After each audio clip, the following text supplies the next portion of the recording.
November month start అవ్వగానే అందరికీ గుర్తొచ్చేది కార్తీక దీపోత్సవం. ముఖ్యంగా హైదరాబాద్లో ఉన్న వాళ్ళకి గుర్తొచ్చేది ఏంటంటే భక్తి టీవీ వాళ్ళు ఆర్గనైజ్ చేస్తున్నటువంటి కోటి దీపోత్సవం కార్యక్రమం. ఇది యూజువల్గా నవంబర్లో వీళ్ళు ఒక 17 days కండక్ట్ చేస్తూ ఉంటారనమాట. సో డేట్స్ అయితే మారుతూ వస్తాయి.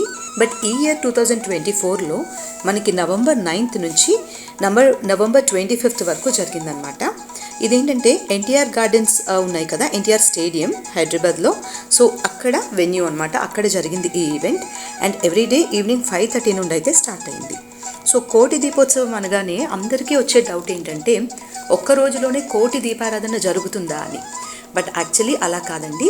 ఈ 17 daysలో వీళ్ళు ఎవ్రీడే ఈవినింగ్ అక్కడ వచ్చేటటువంటి వాళ్ళందరికీ ఎవరైతే వెలిగించాలి అనుకుంటున్నారో జ్యోతులు, సో ఎన్ని దీపాలు అయితే వాళ్ళు పెడతారో ఇలా ఈ 17 days మొత్తం కలిపి కౌంట్ వచ్చేసి కోటి దాటుతూనే ఉంటుంది అని చెప్తున్నారనమాట. సో ఇది కోటి దీపోత్సవం కార్యక్రమం.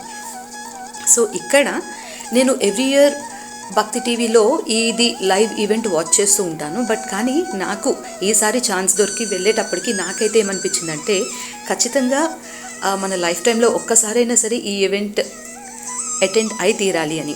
ఎందుకంటే లోపల ఎక్కడ చూసినా కూడా చక్కటి దేవతామూర్తుల్ని వాళ్ళు చాలా చాలా బాగా అలంకరించారు. అండ్ అలానే ఈ ఈవెంట్ మనం లోపలికి వెళ్తున్నప్పుడు ఈ కార్యక్రమంలో మనం రిసీవ్ చేసుకునే విధానం కానీ లోపల ఉండేటటువంటి వైబ్ ఏదైతే ఆ శివతత్వం మనకి అనిపిస్తుందో చాలా చాలా బాగుంటుంది. సో యాక్చువల్గా లోపలికి వెళ్ళగానే మనకి ఒక పక్కన ఈశ్వరుడు, లెఫ్ట్ సైడ్ వచ్చేసి ఇక్కడ ఎవరైతే గణపాటీలు పీఠాధిపతులు వీళ్ళందరూ వస్తారో వీళ్ళందరూ ఆశీస్సులు ఇస్తూనే అలానే వేద పారాయణాలు ఇలాంటివన్నీ జరుగుతూ ఉంటాయి. సో ఇక్కడ ఒక పక్కన లైవ్ మ్యూజిక్ వీళ్ళైతే వాయిస్తూ చక్కగా శివుని భజనలన్నీ జరుగుతూ ఉంటాయన్నమాట. వీటికి తగ్గట్టు మనకి రైట్ హ్యాండ్ సైడ్ వచ్చేసి శివలింగం ఏదైతే ఉంటుందో అక్కడ అందరూ కూడా కోలాటం ఆడుతూ ఉంటారు. సో ఇక్కడ ఏదైతే ఆ సాంగ్స్ వీళ్ళు పాడుతూ ఉంటారో వాటికి తగ్గట్టుగా కోలాటం జరుగుతూ ఉంటుంది. చూడడానికైతే మనకి కన్నుల పండుగగా అనిపిస్తుంది. సో ఇక్కడికి ఎవ్రీ ఇయర్ చాలా వరకు రష్ వస్తూనే ఉంటుంది. అండ్ చూస్తూ ఉండండి, మధ్యలో మీకు ఇక్కడ దీపాలు కనిపిస్తూ ఉంటాయి కదా. సో ఇవి మనం ఎవరైతే అక్కడికి విచ్చేస్తారో వాళ్ళందరూ వెలిగించడానికి ఆ జ్యోతులు ఏవైతే దీపాలు ఉంటాయో వాటన్నిటిని కూడా అమర్చి ఉంటారనమాట. సో దూరానికి కనిపించలేని వాళ్ళకి స్క్రీన్ కూడా మనకి అవైలబిలిటీ ఉంటుంది. ఎగ్జాక్ట్గా అక్కడ ఏం ప్రోగ్రామ్ జరుగుతుంది ఇవన్నీ కూడా మనం చక్కగా చూడొచ్చు.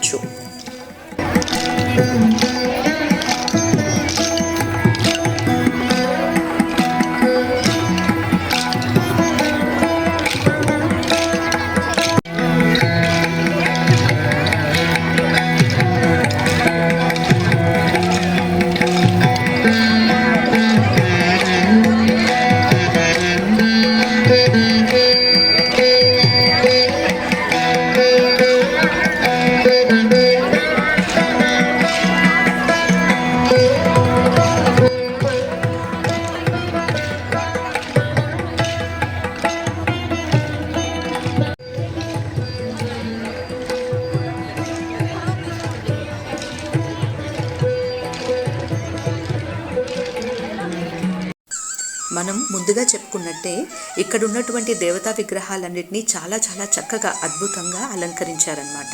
ఒక పక్కన మనం చూస్తే అమ్మవారి విగ్రహాలు, అలానే కళ్యాణం జరిపించేటటువంటి ఉత్సవ విగ్రహాలు, వీటన్నిటినీ చాలా చక్కగా అమర్చి ఉంటుంది. సో ఇదండి భక్తి టీవీ వాళ్ళు జరిపించినటువంటి కోటి దీపోత్సవ కార్యక్రమంలో పాల్గొని నాకు అనిపించినటువంటి ఎక్స్పీరియన్స్ అనమాట. మీకు ఏ సంవత్సరంలో అయినా సరే కుదిరితే, నాకు తెలిసి వీళ్ళు చాలా సంవత్సరాలుగా ఇది జరుపుతూ ఉన్నారు.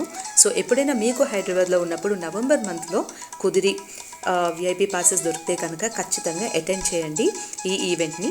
సో ఇలానే నా ఛానల్లో ఇలాంటి వీడియోస్ ఇంకా చాలా చాలా జోనర్లో ఉన్న వీడియోస్ అన్నిటిని అప్లోడ్ చేస్తూ ఉంటాను. సో వాచ్ చేసి ఎంజాయ్ చేయండి, అలానే ఛానల్ని ఎంకరేజ్ చేయండి. Thank you so much. And this is Bhavani signing off. Bye.